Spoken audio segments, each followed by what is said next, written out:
Jauh-jauh ke Bandung demi risol langganan, bukan sembarang risol. Yuk, lihat dulu. Ini tuh risol prasmanan pertama di Bandung. Jadi kalian tinggal tunjuk-tunjuk aja mau yang mana, terus nanti digoreng. Ukuran risolnya besar, variannya banyak banget. Ini sih risol paling kreatif. Dia tuh risolnya ya, besar-besar dan gemuk-gemuk. Isiannya juga banyak, aku kasih lihat deh. Kita cobain dulu yang beef black pepper. Ini beneran beef import. Mewah banget sih, beefnya banyak, lembut, black peppernya Nah, ini nampol. Bandung banget nih, isi jando. Jandonya tuh fullnya kayak gini, juicy-juicy gitu. Cuman di sini kayaknya risol isi jando. Terus kulitnya ini tuh renyah lagi. Karena mau cobain yang smoke beef. Smoke beefnya tebel. Lihat dong tuh, mayonya banyak. Kayak sini juga tempat lain nggak ada nih. Tuna mentai. Nggak cuma dalamnya doang ya, luarnya juga ada mentainya. Ini kayak rasa-rasa Jepang gitu loh. Ini gongnya sih.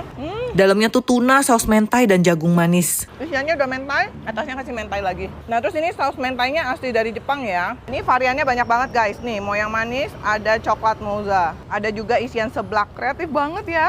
Suka yang pedas-pedas, nih ada ayam pedas. Ah ini beneran sih isiannya.